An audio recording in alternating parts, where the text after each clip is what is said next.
Welcome to the deep dive. Today, we are setting out to unpack a truly terrifying and frankly bizarre survival account. Or, maybe a highly immersive piece of fiction, depending on how you choose to look at it. Right, exactly. The source material is this piece written by Alexandria Payton, and it's simply titled Down. We've also got a stack of her other blog entries to look at, and our mission for this deep dive is to extract the core insights embedded in this writing. Like, we want to understand what actually happens to the human mind when every single rule of reality is just completely ripped away. It's intense. We are essentially looking at the ultimate psychological nightmare. Yeah. So I want you to imagine for a second that you're out for a hike. It's a perfectly quiet morning.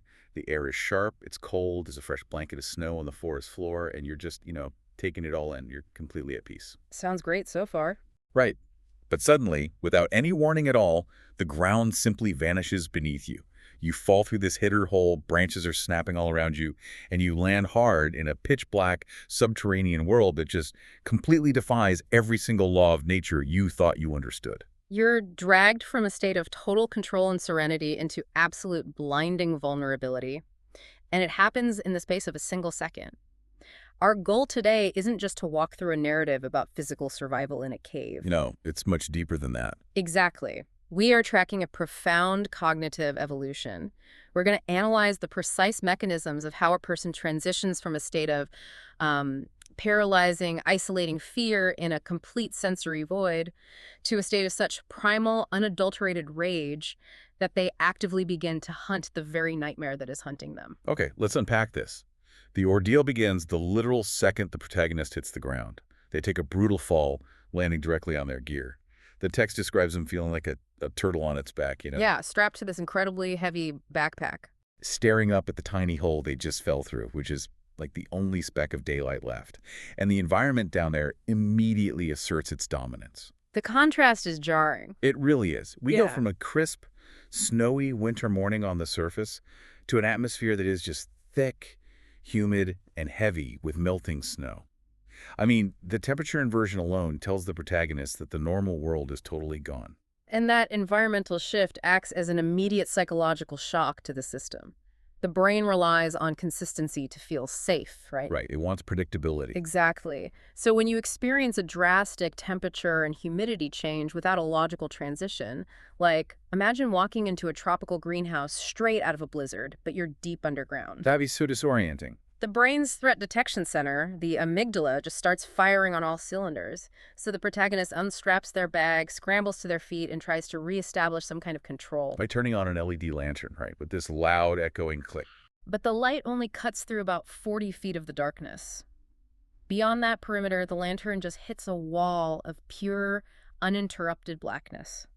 They actually describe it as an invisible edge. An invisible edge. That's such a creepy visual. And they note that getting too close to that edge feels like the darkness itself will just breathe them in.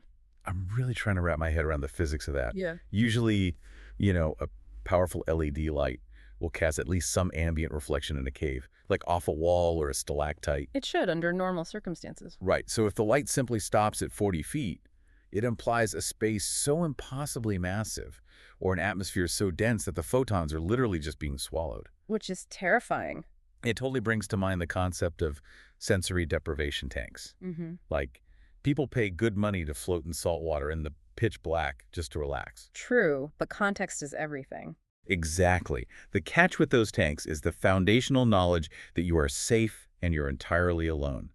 This cavern environment flips that completely. It's a sensory void where the absence of input makes your brain acutely, terrifyingly aware that you aren't alone. You're just like waiting for the other shoe to drop. What's fascinating here is how deeply sickening that kind of silence is to the human brain. Without spatial feedback, without sound bouncing off walls to give you a sense of scale, your brain's spatial mapping system, the hippocampus, essentially panics. Because it doesn't know where the boundaries are? Exactly. It needs boundaries to orient itself. When your own footsteps are just swallowed by the stillness, you actually lose your sense of proprioception. That's your awareness of your body in space. And then that oppressive silence is jarringly broken by the sound of rushing water. Right out of nowhere. Yeah, the protagonist describes it as sounding like a faucet, just suddenly turning on. But it has no clear direction. It is just everywhere all at once, completely overwhelming their auditory processing. which naturally prompts them to look back over their shoulder. They're disoriented, they're panicking, trying to find any anchor to reality. So they look back at the beam of daylight shining down through the entrance hole, which is now hundreds of yards behind them. And sitting right there in the spotlight of that entrance shaft is the backpack they dropped. The one thing keeping them tied to the surface. Right. And out of the darkness bordering that shaft of light, an impossibly long, thin, bony hand reaches out. It stretches its fingers and just calmly snatches the backpack right into oblivion. Oh man, the psychological weight of that specific moment just cannot be overstated. It's the ultimate violation. It is. That bag represents their entire safety net. It holds their supplies, their tools, their whole connection to the modern world above. The creature taking that bag isn't just an act of theft, you know. It's an erasure. Exactly. It is the total, absolute severing of the protagonist's tether to civilization.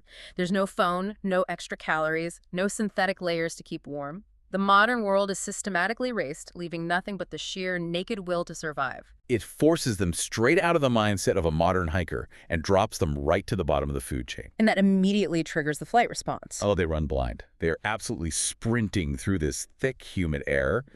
And behind them, they start hearing these echoes of skittering footsteps. And it's not just one set either. No, it's far too many steps echoing in the dark. Accelerating, completely drowning out the sound of the rushing water.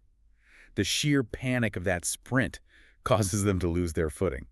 They tumble further down into the dark, fully expecting to hit solid rock and just die. But instead, they splash down into warm water. Yeah, and when they finally climb out of the current, the pitch-black void is entirely gone. The environment violently shifts from absolute sensory deprivation to just a massive visual explosion. Because the cavern is glowing. But it's not the faint greenish glow of like bioluminescent algae you might expect to see in a cave. The light is radiating from the rocks themselves in this mirage of brilliant colors. We're talking yellows, blues, greens, and orange. Like a neon nightmare. Exactly.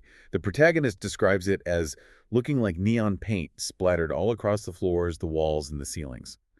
It's an overwhelmingly vibrant, psychedelic subterranean landscape, and it's heated by this bizarre geothermal current. Which is so strange. On paper, moving from a freezing, terrifying void into a brightly lit, warm cavern sounds like a reprieve. You would think so. Yeah, you'd assume the restoration of vision would bring a massive wave of relief, just because the brain can finally map its surroundings again. But here's where it gets really interesting, though. Because you'd think the bright colors would be a comfort after the pitch black, but it actually just highlights the fact that they are in a maze. The light in this scenario does not represent hope. Not at all. When the protagonist climbs out of the water and actually assesses this naturally lit cavern, they realize the neon colors are illuminating a massive, branching network of tunnels. It totally reminds me of how a casino is designed. Oh, that's a great comparison. Right. Casinos use bright, chaotic, patterned carpets and flashing neon lights specifically to disorient you, to prevent your brain from establishing a clear path to the exit. To keep you trapped. Exactly. This cavern does the exact same thing, but with lethal stakes. The bright colors just highlight the fact that they are in an unsolvable maze. It's essentially a beautifully lit death sentence. The light is a trap. That is a brilliant parallel, really. The cognitive load required to process that much chaotic visual information, especially right after experiencing sensory deprivation, is staggering. It's too much data. Way too much. The brain is flooded with meaningless data. Because the protagonists lost their artificial light in the fall, they are entirely at the mercy of this psychedelic trap. But their survival instincts engage in a highly sophisticated way. They do something really smart here. They do. Surrounded by this chaotic natural light, they make the conscious decision to stop trusting their eyes. They realize their visual inputs are essentially lying to them. So instead of just picking a colorful tunnel at random and hoping for the best, they fall back on a much older, much more grounded sensory input. Touch. Touch. They raise their hands and walk for hours, using their bare fingertips to sense tiny microscopic changes in the air pressure. They are feeling for a breeze because they know that a draft has to connect to the surface somehow. This demonstrates incredible physiological intelligence. When an environment is actively designed to disorient you visually, you have to anchor your navigation to something immutable. Something real. Right. Glowing rocks can create optical illusions, but a current of cool air flowing from the surface cannot be faked. By overriding their visual cortex and trusting their somatosensory system, which is the part of the brain that processes physical touch and temperature, they successfully navigate out of the neon trap. And it actually works. Following that cold breeze leads them away from the glowing rocks. They notice the colors fading and the darkness creeping back in, but the air's getting sharper. It's getting colder. No, they're close. They are so close. They even start thinking about freedom. And then, right in the fading light, they see a deer. Just a totally normal buck with a set of antlers standing right there in the cavern. The relief they feel in that moment is immense. Oh, totally. They are so desperate for a connection to the normal world that they actually start talking to it, like asking it out loud if it knows the way out. This is a devastating manipulation by the environment. Presenting the protagonist with a symbol of the peaceful, natural world above triggers a massive release of tension. It's a false sense of security. Absolutely. The brain recognizes the deer as harmless, so it drops its defensive guard. But this cavern hasn't relinquished its prey. The deer is the apex predator of this subterranean ecosystem. And the transformation this creature undergoes is horrific. The deer suddenly stands up on his hind legs. Just completely unnatural. Then a ghastly, sickening crack echoes as its neck goes entirely limp. Its head literally flops sideways onto its shoulder. And then it lets out this sound. The text describes it as a hybrid between a woman's cry and the roar of a cougar. It is a complete subversion of everything natural. It really is. Psychologists refer to this as the uncanny valley effect, but like weaponized. Seeing something familiar that is fundamentally structurally wrong triggers a much deeper revulsion than seeing a completely alien monster. Because it violates the rules we know. Exactly. It violates the brain's categorical understanding of the world. Now, initially, the protagonist's response is textbook. The flight response kicks right back in. They scream, turn around, and run frantically back toward the maze with those horrific cries echoing directly behind them. But the human body has limits, right? They've been falling, sprinting, swimming, and navigating a high-stress maze for hours. Their muscles are burning from lactic acid buildup. They know the exit was right there, but their physical engine simply stalls. They hit a wall. They hit a literal wall and realize they physically cannot run another step. This raises an important question about the extreme limits of the human nervous system. We always talk about the fight or flight response, which is governed by the HPA axis. That's the interaction between the hypothalamus, pituitary gland, and adrenal glands. Right, the survival mechanism. Usually flight is the preferred option because it minimizes physical risk. You run away, you survive. But what happens when the adrenaline runs out, the physical body gives up, and flight is just no longer an option. You're trapped. You're trapped, but the amygdala is still screaming that there is a lethal threat. When cornered, the brain has to completely rewrite its survival script.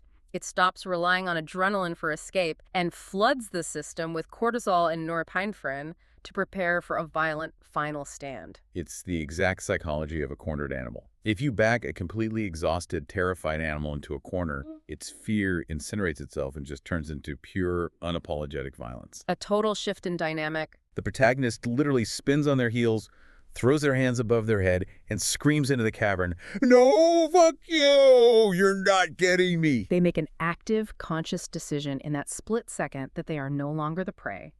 They claim the role of the monster. It is a stunning psychological inversion. Yeah. They project the threat right back onto the predator. And the truly remarkable part of this account is that the behavioral shift actually works. Which is crazy. It is. The shape-shifting creature just halts. The sudden, aggressive dominance displayed by the protagonist breaks the predator's instinctual script. It drops back down, shifts its bones back into the form of a normal deer, and runs away in terror. The protagonist even notes the horrific sound of the creature's bones shifting and dislodging as it sprints away from them. And our survivor doesn't just let it run, they chase it. I go after it. They are hollering at this monster. "Show me the exit. You show me the exit." And I want to ask you, the listener, to think about that for a second. Have you ever hit that specific wall in your own life? Have you ever faced a scenario that was so overwhelmingly stressful that your fear simply burned out and turned into pure, unapologetic audacity? It's a rare state to reach. It is a raw, deeply buried human capability that we almost never access until we have absolutely nothing left to lose. It really is the apex of human resilience. The protagonist weaponizes their own exhaustion. And the profound irony of this climax is that by chasing the monster, by running aggressively toward the very nightmare that was hunting them, the protagonist is physically pulled out of the trap. They keep pace with it, their legs are screaming in pain, and suddenly the pain shifts to their eyes. Because they're staring straight into blinding daylight. They burst through the opening of the cavern and feel the warmth of the actual sun on their face. An incredibly hard-won moment. It's a moment of total liberation. The nightmare of the cave is finally behind them. But, the narrative denies us the comfort of a clean resolution. Oh, it really does. They're standing there, taking in the freezing air, bathing in the sun.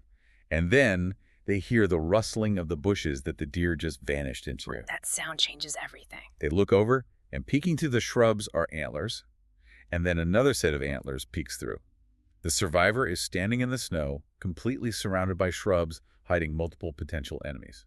The environmental transition to the surface did not erase the threat.